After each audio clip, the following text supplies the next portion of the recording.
Tako da spoštovana evropska poslanka Tanja Fajon, spoštovane učiteljice in učitelji, drage dijakinje in dijaki, dobrodošli na naši drugi letošnji razpravi dijakov z evropskimi poslanci, če bi jaz odločal, na katerih se dijaki postavljate v vlogo odločevalcev in evropskim poslancem predstavite svoje predloge ukrepov.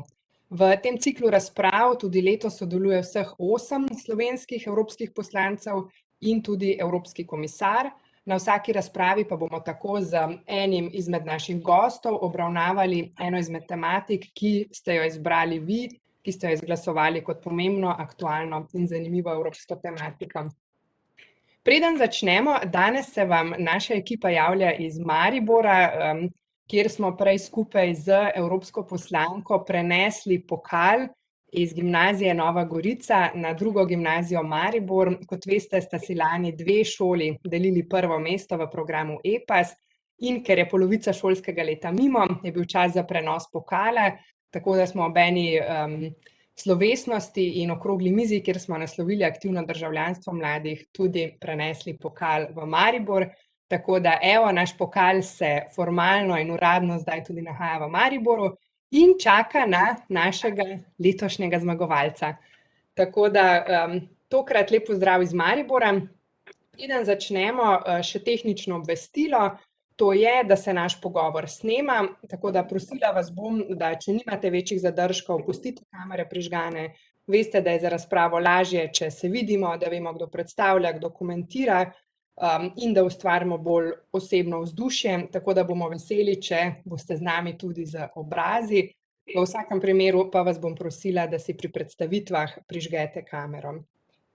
Danes se bomo pogovarjali o boju proti globalnemu segrevanju, z nami pa je evropska poslanka gospa Tanja Fajon.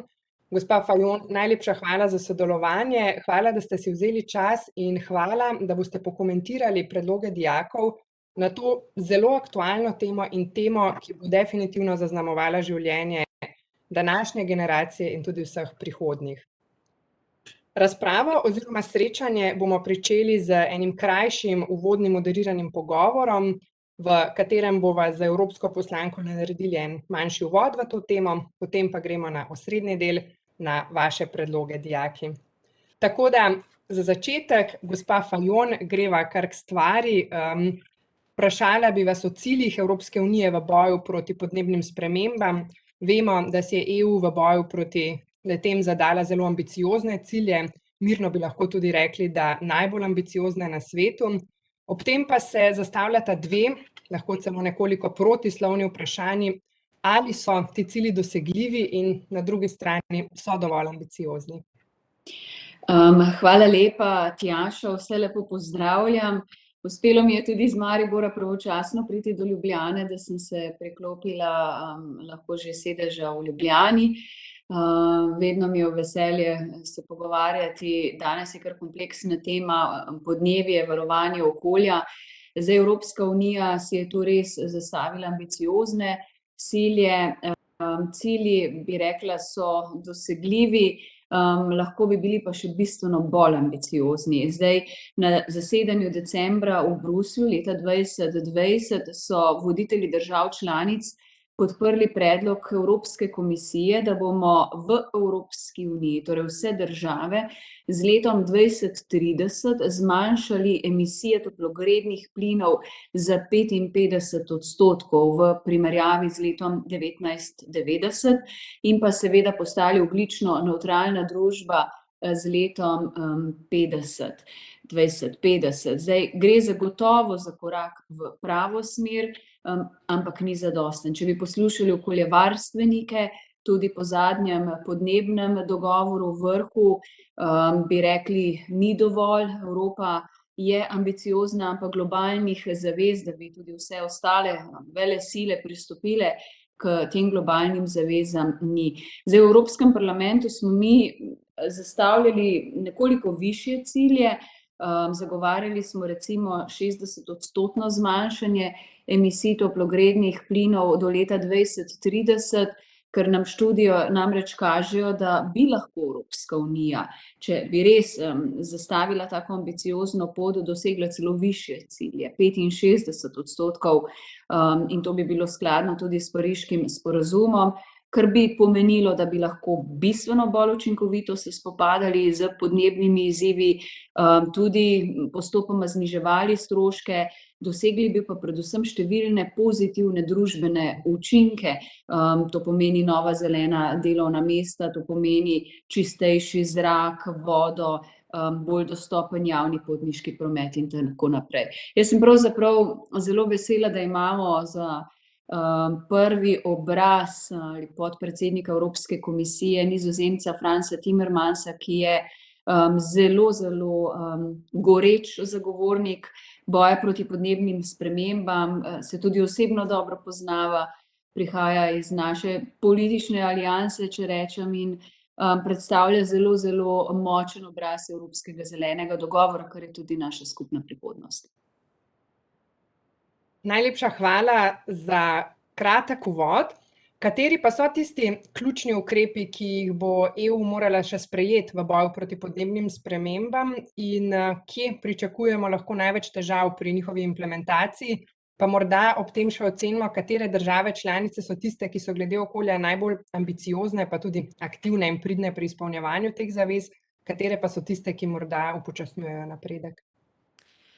Zdaj, seveda so razlike med državami članicami, odvisno tudi od razvoja, odvisno od že dozdajšnjih naporov vlaganja, znatnih finančnih sredstev in pa preskoka iz stare industrije recimo v ta zelen, pošten, pravičen prehod.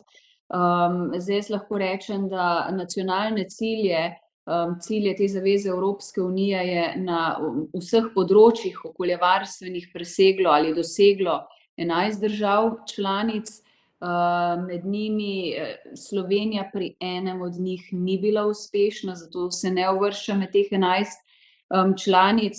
Vsaj enega od ciljev so na nacionalni ravni dosegle vse članice Evropske unije, pri čemer sta Belgija in Bolgarija dosegli le enega od 3, Belgija glede zmanjšanja izpustov plinov, Bolgarija pa glede deleža obnovljivih virov. Zdaj, izpusti toplogrednih plinov so leta 2020 glede na leto 1990 upadli za približno dobrih 30%, in v skladu s cilji je izpuste teh z letom 2020 zmanjšalo več kot 21 držav, če imam pravilne podatke, in to ni uspelo le Bolgariji, Cipru, Finski, Nemčiji, Irski in pa Malti.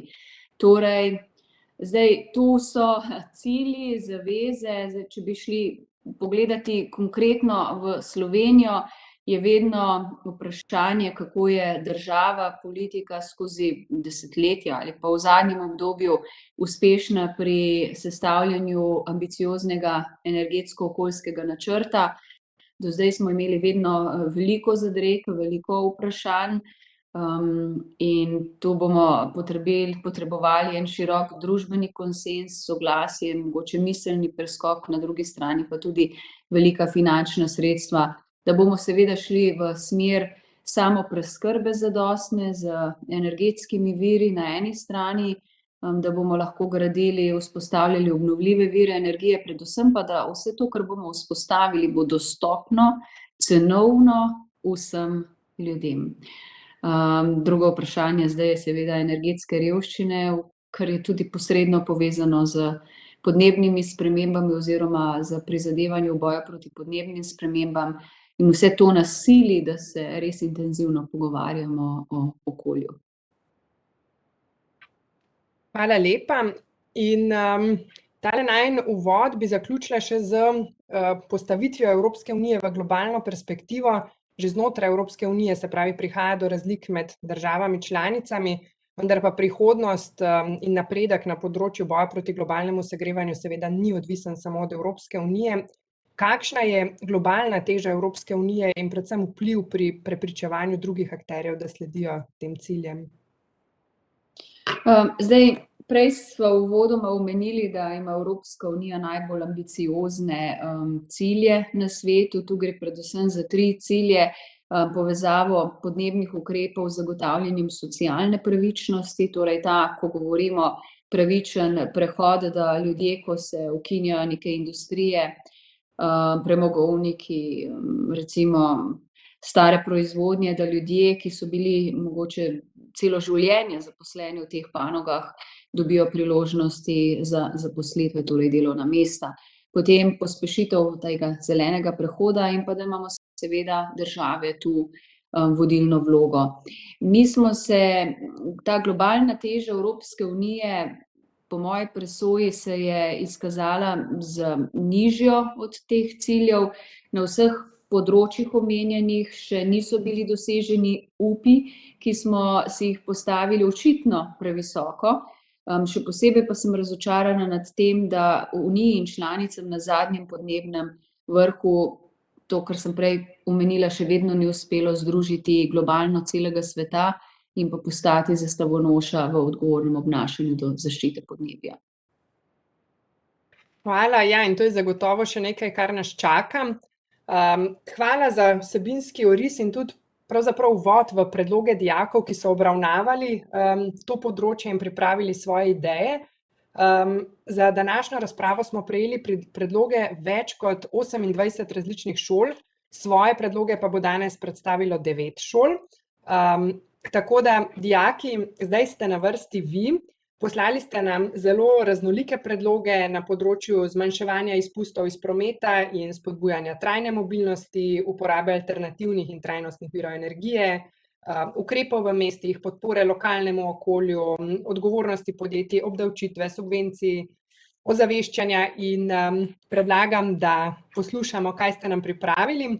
Zdaj, kako bo potekala tale naša razprava? Jaz sem vas razdelila v 3 sklope, v vsakem sklopu ste po 3 šole, tako da 3 šole predstavite svoje predloge, nato sledi poslankin komentar v približno 5 minutah, nato pa spet naslednji sklop, komentar, zadnji sklop in komentar.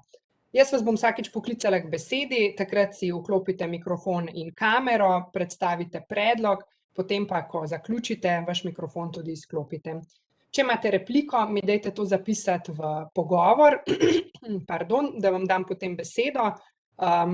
Ena replika na šolo, dajmo reči, zaradi omejitve časa, če pa nam na koncu ostane čas, pa seveda naslovimo še kak vaš komentar. Tako da gremo na delo, da boste imeli vse šole dovolj časa za predstavitev. Kot prvo bi k predstavitvi vaših predlogov povabila Gimnazijo Novo mesto. Tako da, izvolite, beseda je vaša.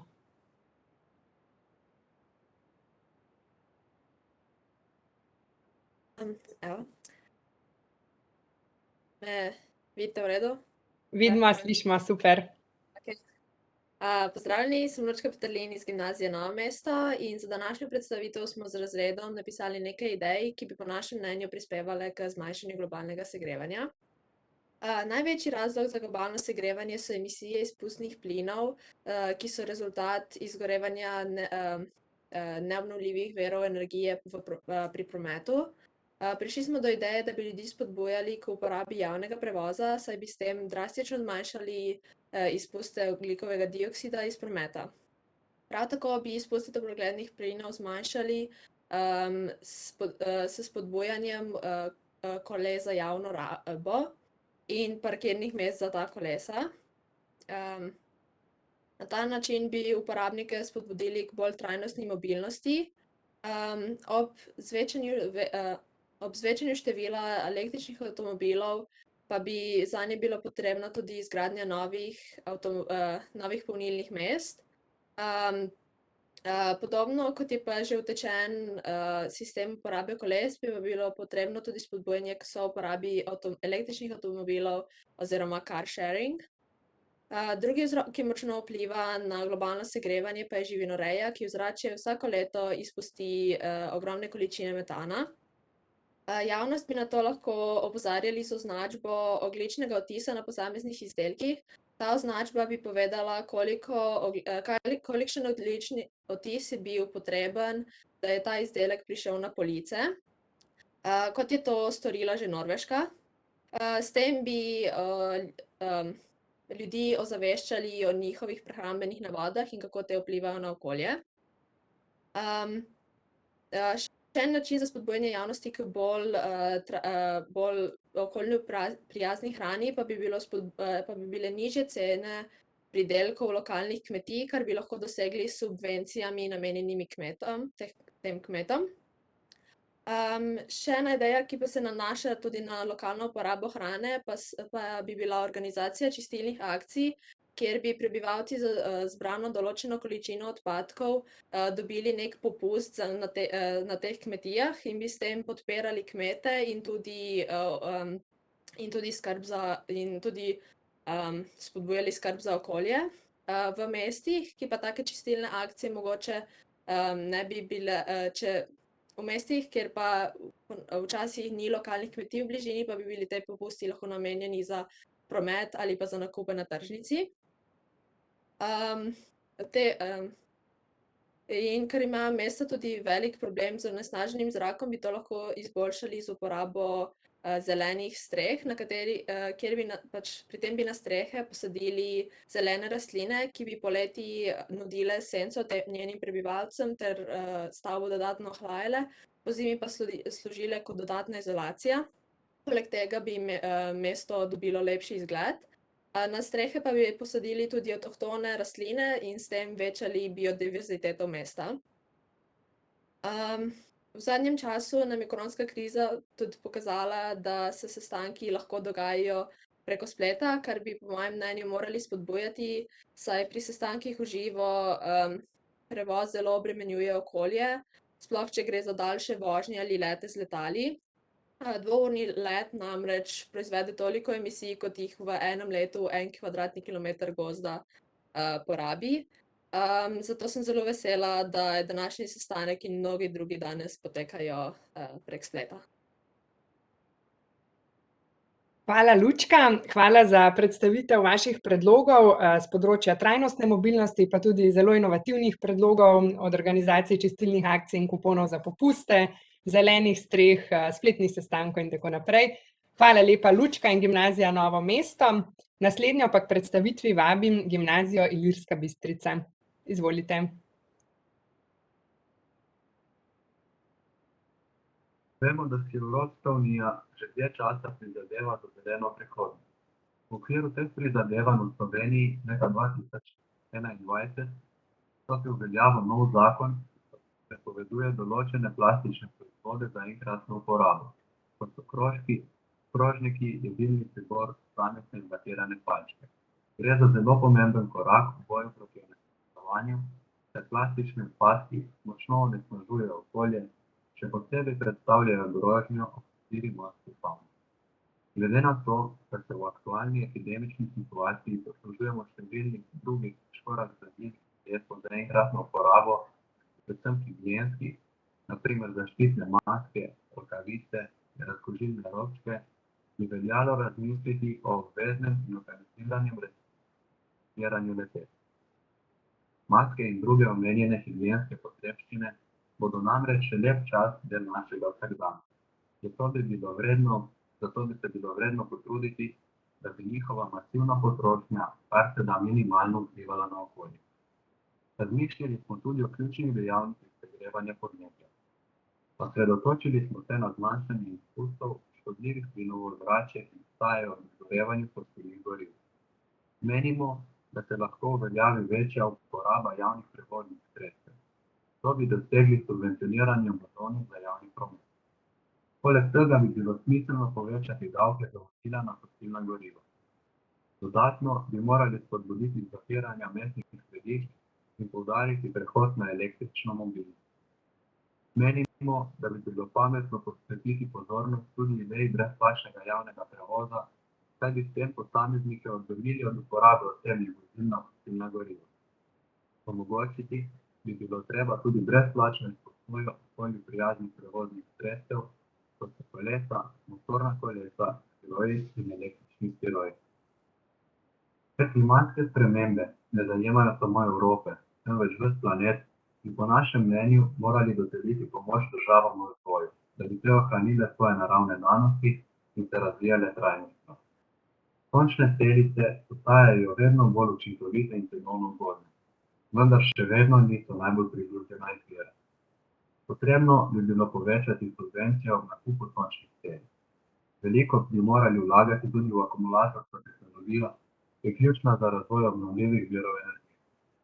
Smo tudi zagovorniki jedrske energije, katera proizvodnja ne povzroča veliko izpustov ogljikovega dioksida. Radioaktivne odpadke pa se lahko uporabi za izdelovanje diamantnih baterij, kar 97% radioaktivnih odpadkov pa se da tudi reciklirati in ponovno uporabiti kot gorivo. Minimalne ostanke pa se lahko shrani globoko pod zemljo, kot so to naredili na Finskem. Podpiramo tudi razvoj tehnologije izkoriščanja vodnih tokov v oceanih, ki ne bi škodovala morskim organizmom. Skratka, čas je za alternativen način življenja globalne družbe, ker trenutni način življenja, nebrzano potrošnje neobnovljivih naravnih virov in okoljsko obremenjujočih produktov ni vzdržna za naš planet. Najlepša hvala, Jernej, za predstavitev vaših predlogov. Tudi vi ste razmišljali o spodbujanju trajnostne mobilnosti in pa prehodu na alternativne in trajnostne obnovljive vire. Hvala lepa vsem, ki ste pripravljali ta predlog. Mi pa gremo še na zadnjo šolo v tem prvem sklopu, tako da k besedi vabim ŠC5. Izvolite.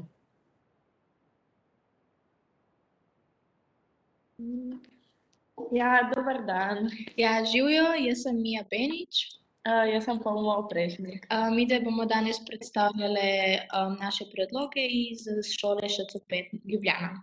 Se pravi, nas zanima, zakaj se niso naprej razvijale tehnologije Nikole Tesle, saj je imel predloge za brezplačne vire energije za prebivalce vsega sveta. In pa po drugo točko, zakaj naša država ne omogoča lastnikom malih solarnih elektrarn prodajo viškov v energetski sistem Slovenije. Ter pa moja mama je tako razmišljala, zakaj imajo ene družine po več avtov in se nekako ne organizirajo z javnim prevozom, kolesom, grejo peš. In pa jaz zdaj pa predajam ji besedo. Za tretjo točko, mi smo se v bistvu pogovarjali in predlagamo, da bi lahko v Sloveniji kljub spornosti jedrske energije, da bi lahko zgradili drugo jedrsko elektrarno in sistem omogočili nemoteno oskrbo z elektriko, hkrati pa zmanjšamo odvisnost od uvoza energije.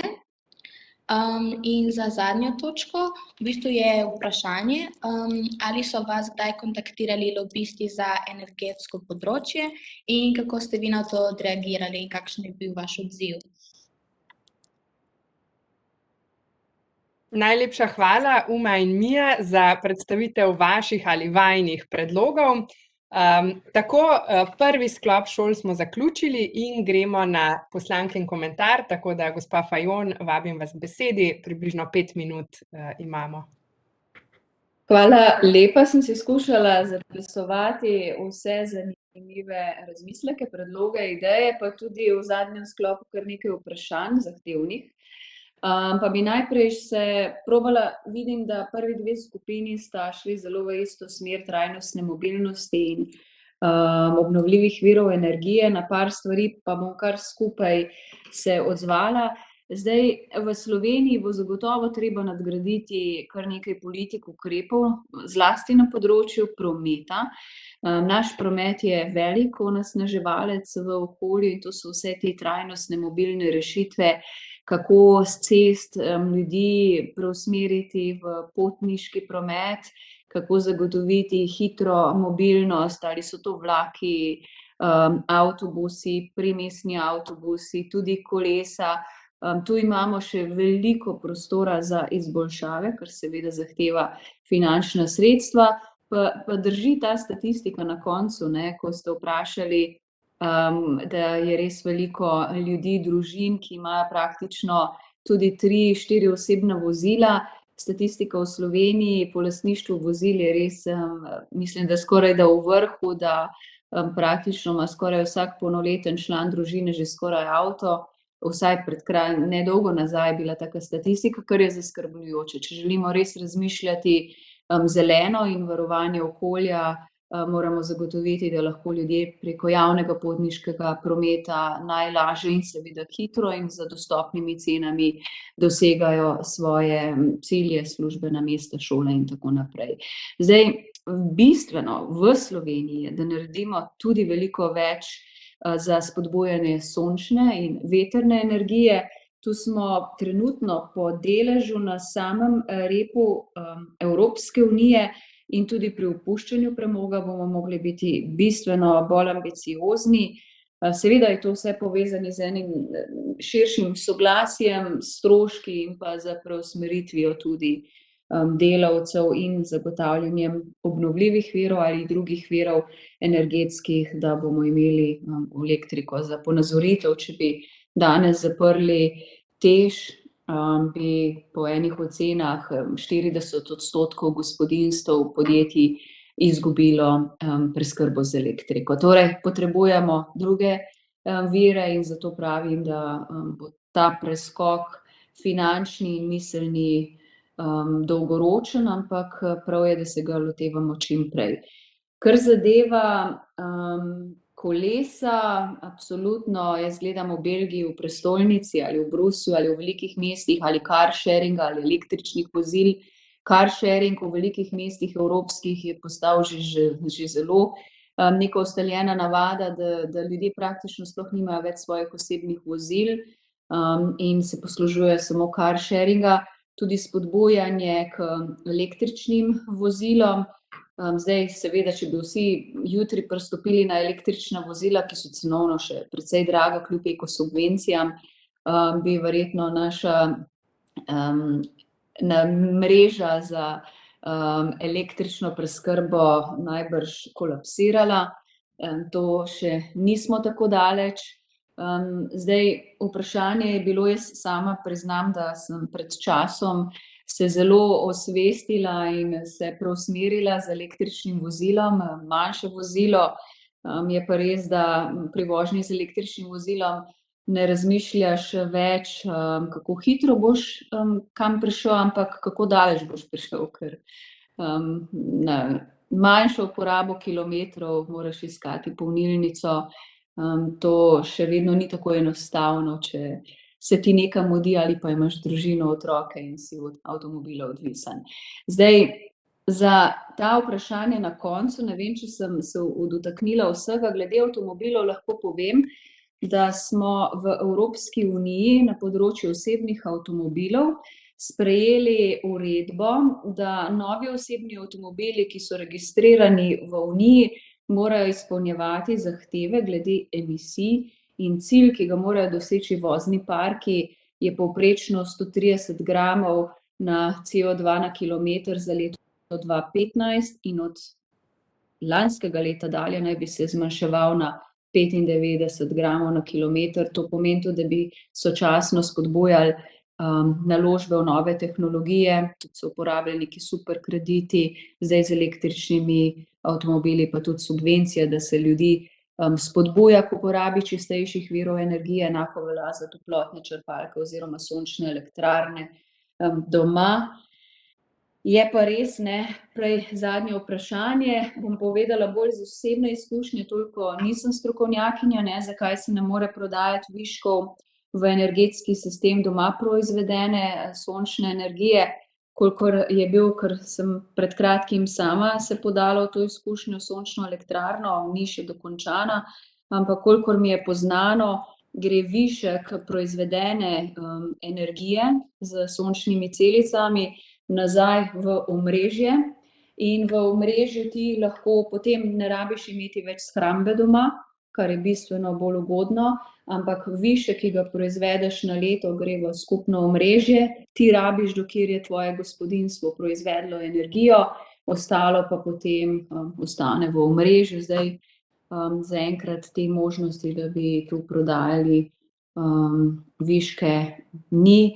Priznam pa, da je to tudi zame neka novost, cel ta prehod na sončne elektrarne, na električno energijo. Mislim, da bo tu treba še kar veliko osveščanja in informacij, kako in kaj.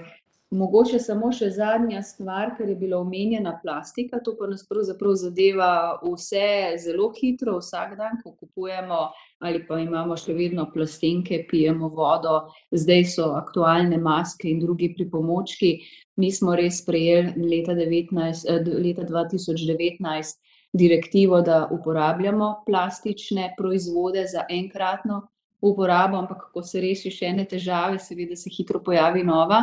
In dobro ste razkrili, da v epidemiji so se pojavile to zaščitne opreme, maske, rokavice, ki jih zavržemo po uporabi, nenazadnje tudi testi za koronavirus, in to področje za zdaj na ravni Evropske unije ostaja neurejeno. Hvala lepa. Upajmo in verjamemo, da bomo tudi to kmalu uredili. Mi pa gremo na naš drugi sklop. Drugi sklop bo otvorila dijakinja Gimnazije Lava Celje, Zala, tako da vabljena k besedi. Dober dan, mi pa smo dijakinje iz Gimnazije Lava in predstavile smo 3 predloge. Prvi je bil na področju prometa, kjer smo razmišljali o brezemisijskih vozilih na vodikove gorivne celice. Vodik je čist in pa varen, poleg tega pa je tudi lokalno prisoten vsepovsod in zaradi tega se nam je zdela zelo primerna alternativa ostalim gorivom, ki onesnažujejo ozračje. Z njegovo pomočjo pa bi lahko na globalni ravni tudi zmanjšali škodljive emisije in počasi ustvarili družbo, ki bi temeljila na vodiku. Naša naslednja točka je bila zniževanje ogljikovega dioksida z morsko travo. Svetovni oceani in morja so že na začetku industrijske revolucije absorbirali kar 1/3 ogljikovega dioksida in pa našli smo zelo zanimivo informacijo, da določene vrste alg absorbirajo ogljikov dioksid tudi 35-krat bolj učinkovito od deževnega gozda. Zato kljub temu, da je slovensko morje majhno, bi lahko ob tistih delih, ki so recimo plavalcem težje dostopni, nasadili nasade morske trave in jo primerno zagradili, ter bi tako zmanjševali ogljikov dioksid. Naš tretji predlog pa je bil na področju kmetijstva. Ker se dobro zavedamo, da je kmetijstvo eden največjih onesnaževalcev podtalnice in pa ozračja, so mnoge države v kmetijstvu začele uporabljati reaktorje, ki shranjujejo živalske iztrebke, jih hranijo 22 dni, tako se s pomočjo bakterij v tistih reaktorjih sprosti bioplin metan. Ta plin so pa nato zajeli in zažigali v generatorjih, od koder se proizvaja električna energija. In večji reaktorji so lahko oskrbovali z električno energijo tudi do 1500 različnih gospodinjstev. Hvala. Najlepša hvala, Zala in ostala dekleta, za pripravo teh zelo specifičnih in konkretnih predlogov. Super ste se potrudili, hvala lepa. Naslednji pa bo predlog srednje ekonomske šole in gimnazije Maribor predstavljal Jan. Jan, izvoli.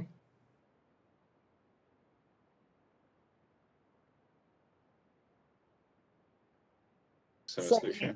Aha, Jan sliši, zdravo. Dobro. Pozdravljeni in spoštovani.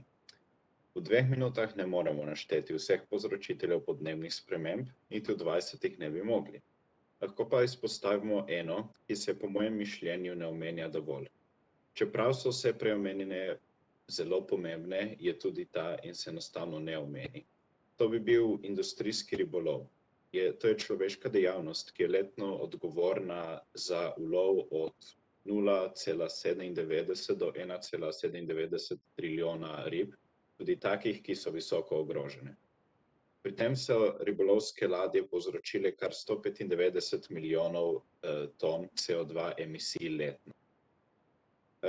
Efektivne in realne rešitve za ta zmeraj večji problem, ki ogroža več morskih živalskih vrst kot karkoli drugega, so pa sledeče. Vodoma bi bila potrebna postopna ilegalizacija industrijskega ribolova. Legalen bi ostal le manjši komercialni del, od katerega pa živijo mnogi manjši ribiči.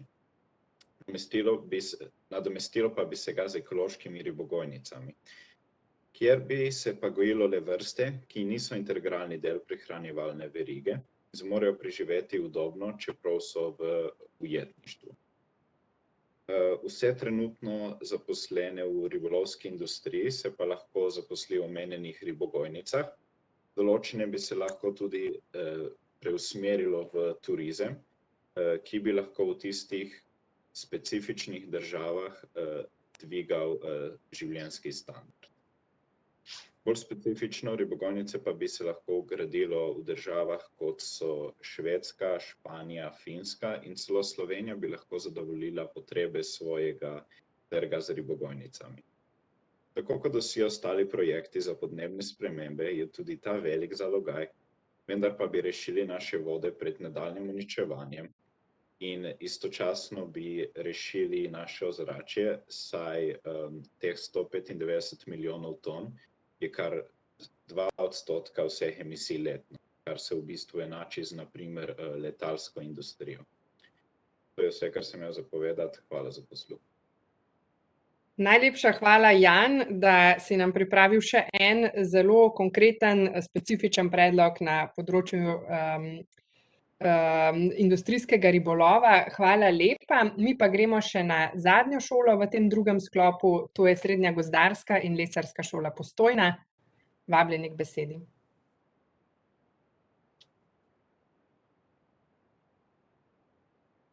Postojna, ste z nami? Pozdravljeni, jaz sem Elena Zaneva. Jaz sem Gordana. Če bi se jaz odločila, bi poskrbela, da bodo vsi obveščeni s problemom globalnega segrevanja. Morda se zdi nemogoče, vendar bi poskrbela, da se vsi udeležijo predavanja o tem, kaj je globalno segrevanje in kako preprečiti globalno segrevanje. Mislim, da se premalo govori o tem, kaj se dogaja na našem edinem planetu, kjer živimo. Na tem področju bi uvedela strožje pravila in zakone. Na primer, prepoved uporabe nekaterih vozil, prepoved energijskih aparatov. Poudarjam, uporabite energijo pametno. S upoštevanjem tega nasveta boste tudi prihranili. Predlagam, zamenjajte žarnice z energetsko učinkovitimi. Sklopite aparate, ko jih ne uporabljate. Oblačila perite s hladno ali mlačno vodo, ne vročo. Oblačila sušite v naravi, ne strojno. Namestite termostat. Pri nakupu bele tehnike izberite tisto, ki je energetsko učinkovitejša. Dobro izolirajte svoj dom, da vam toploto ne uide, poleti se tako ne segreva, tako bi se izognili uporabi klime. Naslednja točka. Jejte odgovorno. Naše prehranjevalne navade imajo velik vpliv na podnebje. Ni potrebno, da postanemo vsi vegetarijanci ali vegani. Ko bo vsak posameznik deloval v tej smeri, so lahko učinki precejšnji.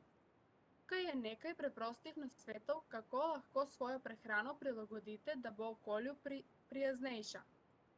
Jejte več brezmesnih obrokov. Kupujte ekološko ali lokalno, kadar je to mogoče. Ne zavrzite hrane. Pridelujte svojo zelenjavo. Naslednja točka. Pogosteje se pogovarjajte s prijatelji o podnebnih spremembah. Ljudje se tej temi izogibamo, ker je težko spremeniti navade, ustvarja napetost in strah. Veliko je tudi neresničnih podatkov o tem.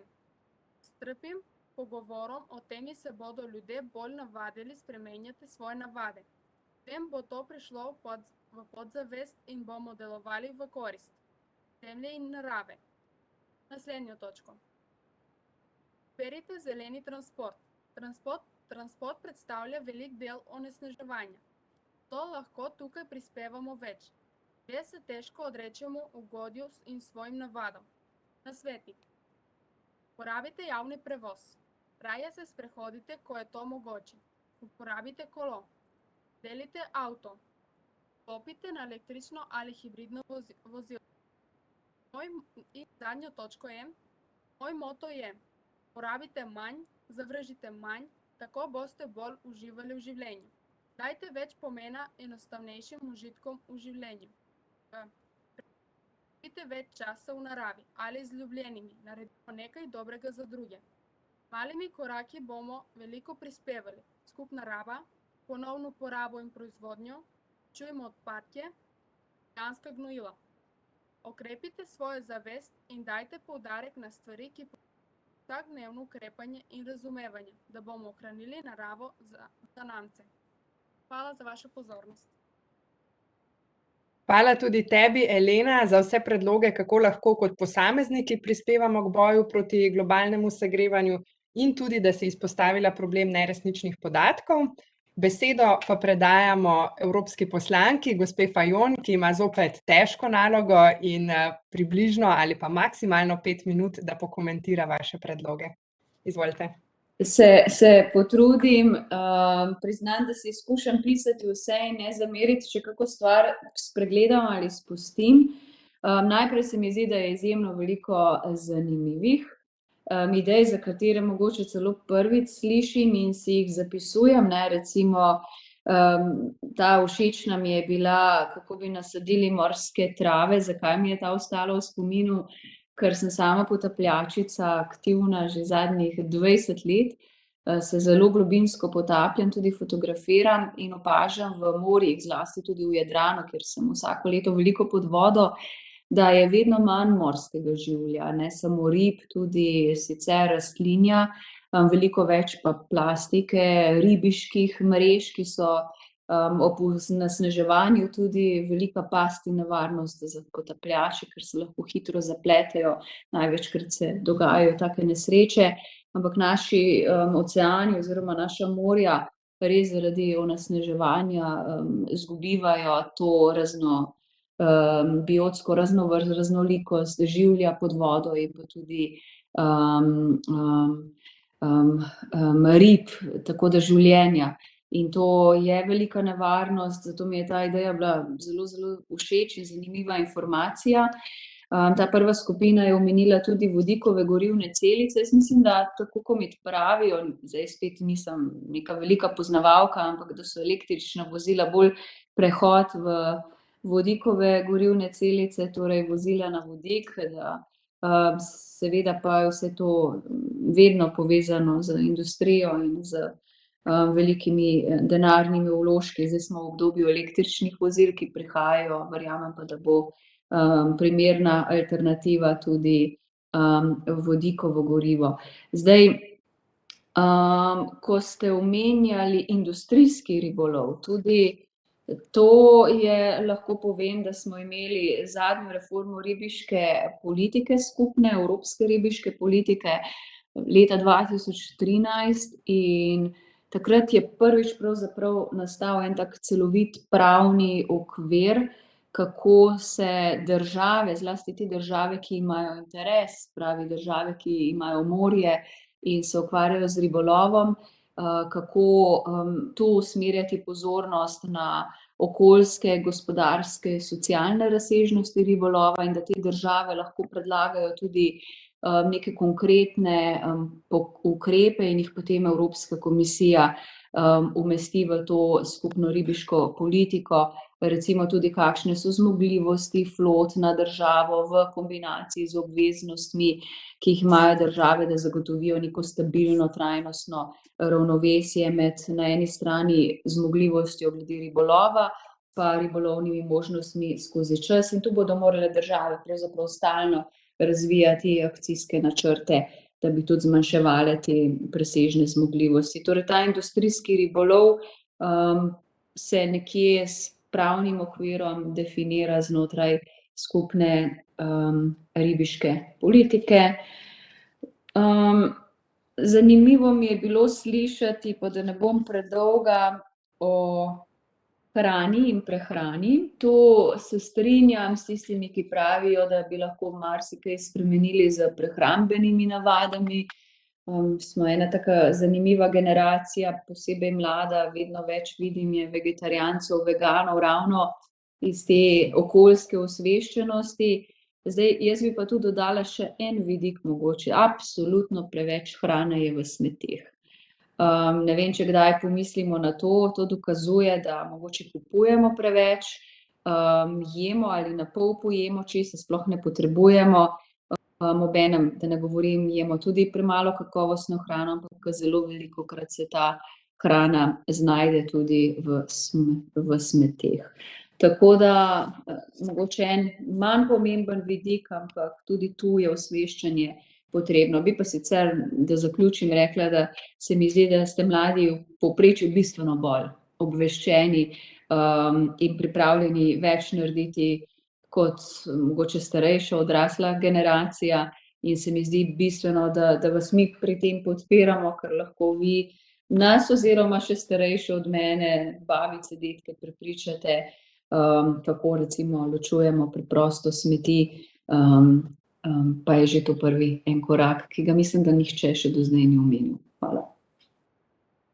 Najlepša hvala za komentar. Kar nekaj predlogov o pomenu osveščanja, o zavrženi hrani in pa tudi o odgovornosti velikih podjetij in korporacij pa bomo slišali v našem zadnjem ciklu. Prvo šolo v našem zadnjem ciklu vabim k besedi, to pa je Gimnazija Elektro in Pomorska šola Piran. Izvolite.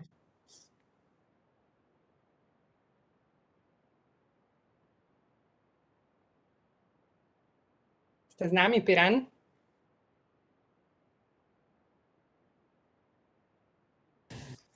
Aha. Maša, ti ne dela mikrofon. Katarina, zdravo. Dober dan, moja sošolka ji ne dela mikrofon. Sekunda. Se slišimo? Ja, Slišimo. Ok, dobro. Sva Maša in Katarina iz Gimnazije Piran. Torej, kot se že vsi zavedamo, je za ustavitev globalnega segrevanja potrebno zmanjšati porabo fosilnih goriv in izpuste ogljikovega dioksida v ozračje. Iskanje alternativnih virov energije, ki bi zmanjšali odvisnost od fosilnih goriv, poteka že dlje časa, vendar trenutno dostopni alternativni viri še ne dosegajo učinkovitosti obstoječih virov energije. Poleg tega pa zaradi njihove visoke cene niso dostopni prebivalcem manj razvitih okolij.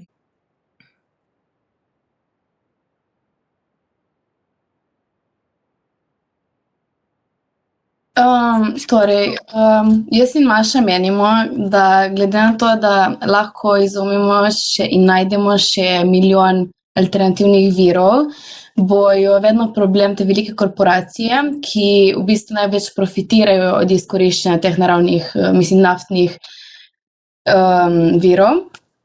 In mislimo, da imajo torej največjo moč pri reševanju problema z globalnim segrevanjem te velike korporacije.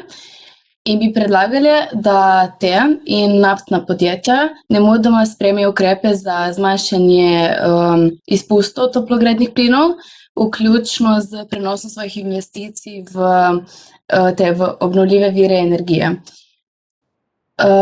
Javno bi morali objavljati ustrezne informacije o svojih emisijah in prizadevanjih.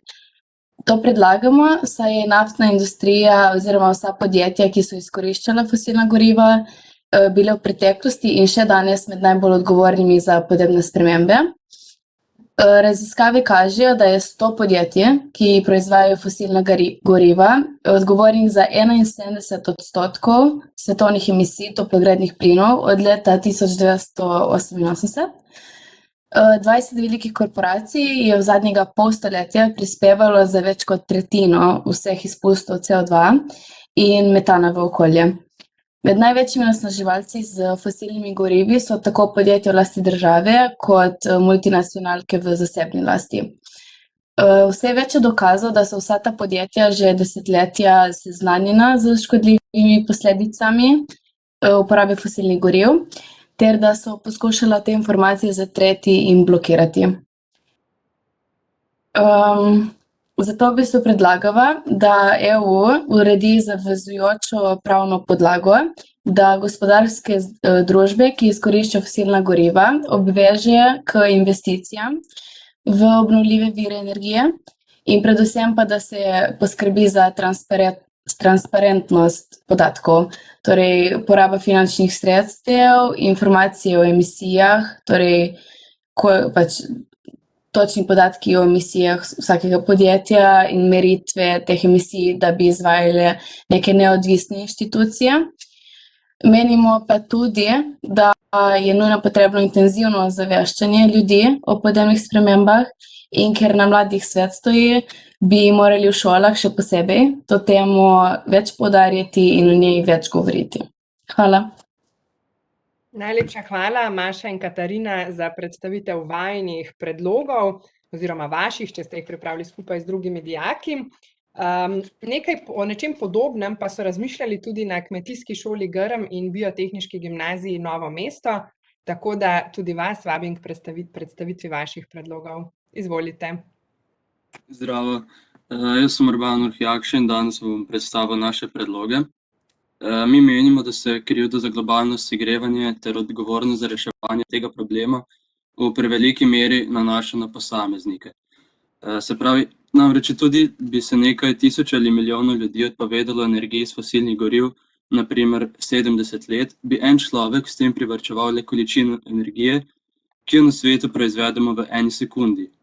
Potrebne so bolj radikalne spremembe, predvsem pri velikih korporacijah, ki povzročajo večino izpustov. 100 naj bi jih proizvedlo okoli 70% vseh izpustov toplogrednih plinov.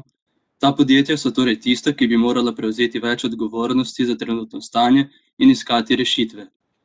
Spodbuda za tako ravnanje pa bi seveda morala izvirati iz zavezujočih dogovorov ljudstva. Na žalost zahteve posameznikov, ki terjajo takšno ukrepanje, kljub temu, da so jasno izražene, v večini niso uslišane. Da bi imele takšne ideje večjo podporo, bi morali vse ljudi o nevarnosti segrevanja ozračja še bolj osvetliti in omejiti širjenje lažnih novic. Ocene Svetovne zdravstvene organizacije kažejo, da naj bi za posledicami globalnega segrevanja vsako leto umrlo 150 tisoč ljudi, v obdobju 2030 do 2050 pa naj bi se ta številka povečala na 250 tisoč ljudi letno. Podjetja, ki črpajo in prodajajo fosilna goriva in s tem prispevajo k ogrožanju zdravja in življenja ljudi, bi morala del dobička, brez da bi povečala ceno goriva, nameniti raziskavam za zmanjšanje izpustov pri uporabi fosilnih goriv oziroma za odvzemanje ogljikovega dioksida iz ozračja.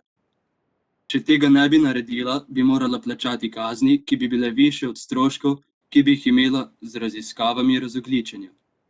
Menimo tudi, da bi morali še več vlagati v izgradnjo elektrarn na obnovljive vire in zmanjšati odvisnost od uvoženih fosilnih virov energije. Države Evropske unije in Severne Amerike bi morale državam, ki so bile dolgo časa kolonije ali pa tako ali drugače izčrpavane strani razvitejših držav pomagati, da tudi same lažje preidejo na obnovljive vire energije.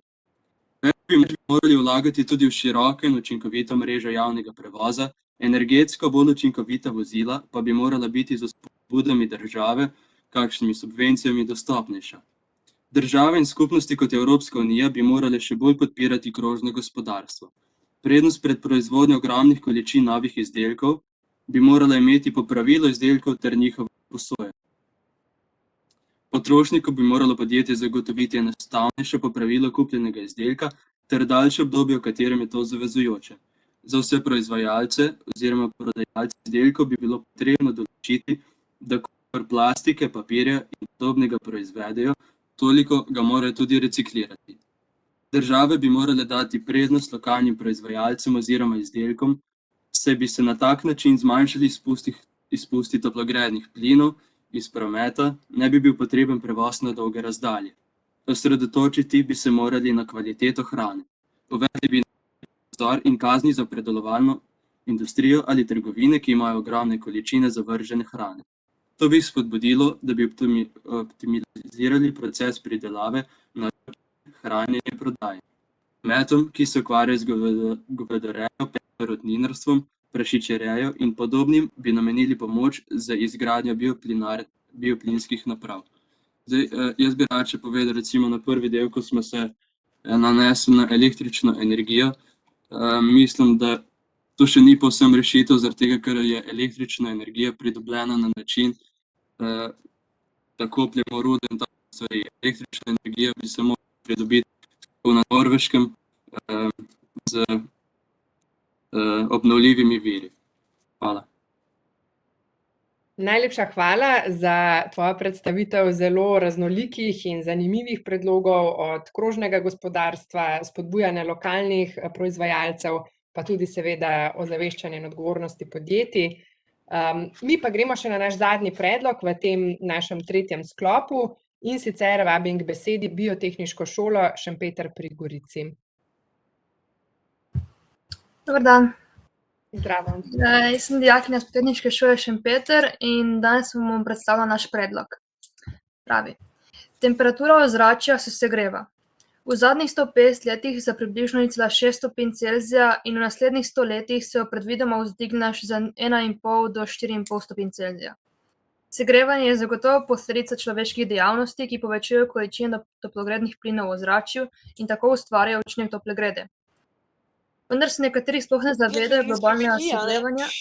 Pač, da greš nekomu drugemu, pa mogoče pa bo, ne, pa zakaj bi nekam rinil, če pač ne gre pa da denar, ne. No, in kaj sem reči? Jan, te lahko prosim za... Pa v petek... Tajda, oprosti, izvoli, lahko nadaljuješ predstavitvijo, oprosti. Vendar se nekateri sploh ne zavedajo globalnega segrevanja, kaj še njegovih posledic. Zdi se, kot da mesta v svetu tekmujejo med seboj v podiranju novih rekordov. Najtoplejše poletje, največ požarov, največ izpustov toplogrednih plinov, največja izguba arktičnega ledu. Trenutno nam iz osrednjega dela Južne Amerike poročajo o ekstremni vročini, o podnebju, ki ga še sami ne poznajo. Rekordi padajo dnevno. Največji povzročitelj globalnega segrevanja so po našem mnenju proizvodnje elektrike s fosilnimi gorivi, promet, zračni in ladijski transport. Kar 50 tisoč tovornih ladij predstavlja 90% globalne trgovine z blagom. Veliko onesnaževalcev tudi odpadna električna in elektronska oprema, ki vsebuje baterije, ki jih ne znamo reciklirati. Le-te vsebujejo nikelj, svinec in živo srebro in velikokrat presegajo dovoljene vrednosti. Če bi mi odločali, bi v boju proti globalnemu segrevanju na prvo mesto postavili ozaveščanje. Ozaveščanje o problemih globalnega segrevanja je ključno. Ogljični odtis povprečnega Evropejca je približno 6,7 ton na leto, kar pomeni, da spustijo v ozračje tolikšno količino ogljikovega dioksida ter drugih toplogrednih plinov. To pa lahko opazno zmanjšamo z nekaj manjšimi spremembami našega življenjskega stila. Le iz lastne cone udobja moramo stopiti. Začeti moramo pri najmlajših, kajti oni bodo sodelovali in kreirali zeleno politiko planeta v naslednjih letih. Motivirati in spodbuditi jih moramo za uporabo javnega prevoza, kolesa, za kratke razdalje. Prakse so organizirani skiro in pešbusi, kjer se spodbuja, da starši ne vozijo otrok do šole z avti, ampak hodijo skupaj peš. Nova Gorica je lahko tudi odličen primer dobre prakse, kjer že leta občina ponuja brezplačen mestni prevoz. Evropski zeleni dogovor določa pot, s katerim naj bi Evropa do leta 2050 postala prva podnebno nevtralna celina. Višje temperature in vse bolj ekstremni vremenski pojavi bodo imeli uničujoče posledice za gospodarstvo Evropske unije, prav tako pa bodo negativno vplivali na sposobnost držav pri proizvodnji hrane.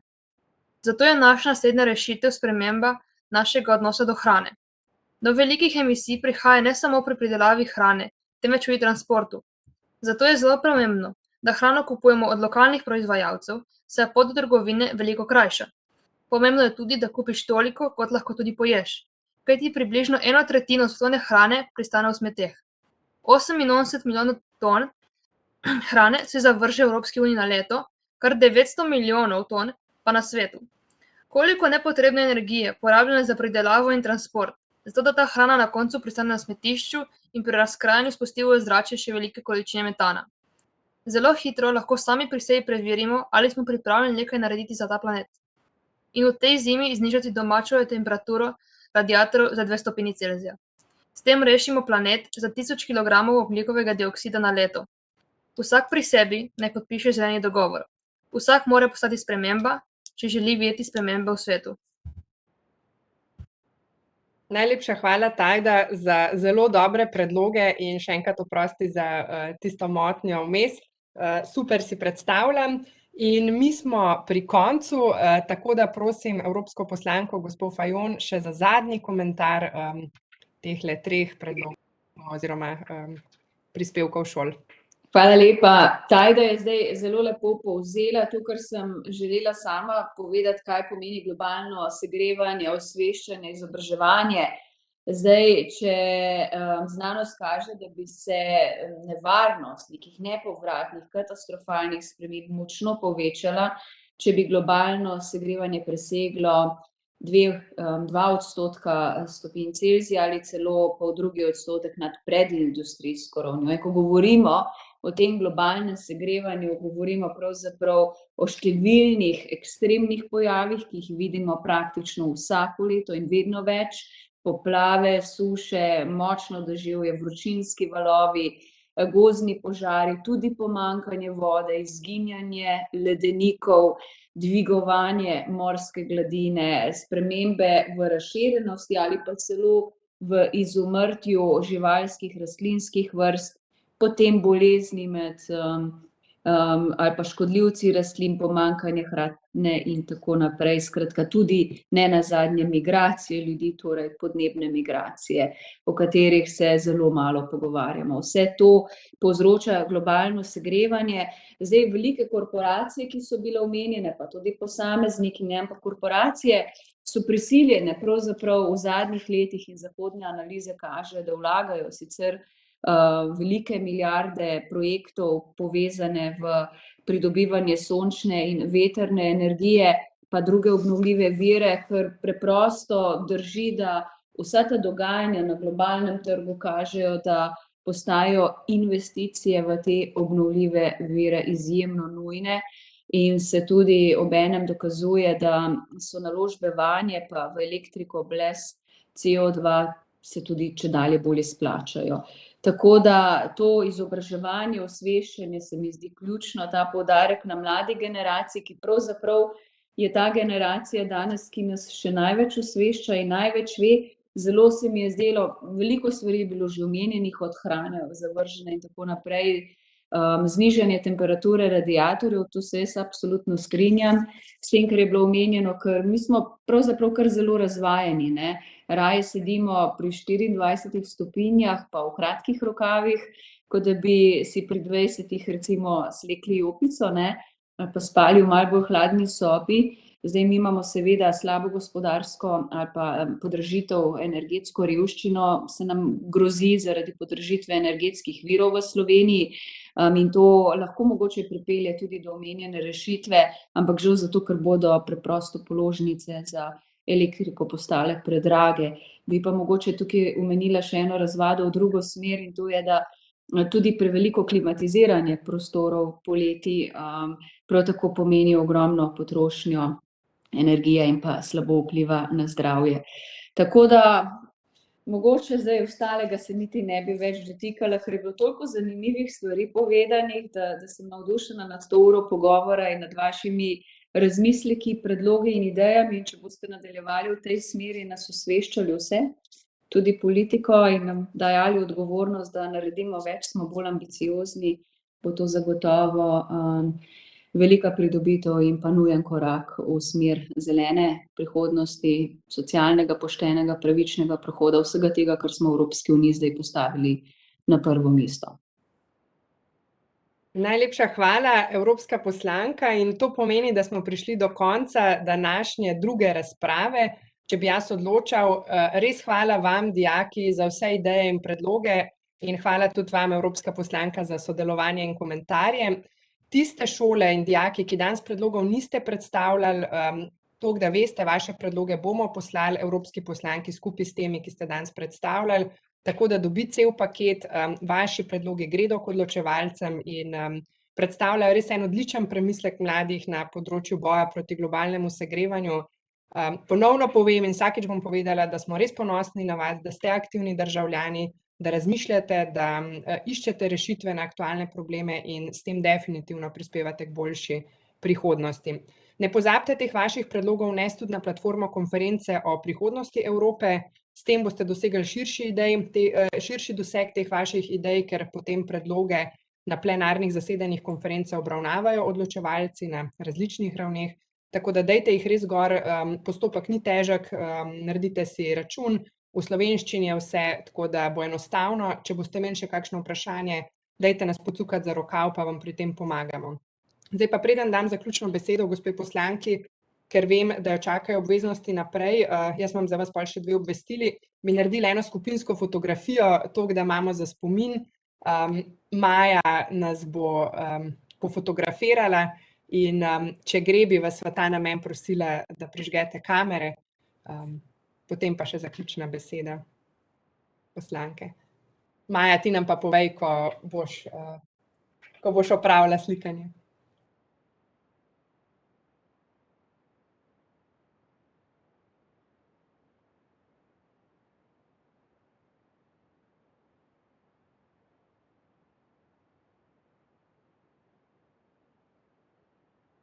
Okej, smo, Maja pravi, da smo.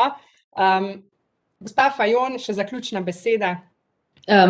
Zelo na kratko, ker v resnici sem že, jaz bi se vam samo vsem lepo zahvalila za aktivnost, za predloge, za ideje, in vas spodbudila k temu, da se ne samo okoljske, podnebne politike, tudi kakšnih drugih stvari, ki vas zanimajo in ki vas starajo, ki vidite, da bi lahko vplivale na boljše življenje v Sloveniji, enako tako zavzeto se spopadete z njimi, zberete ideje, predloge.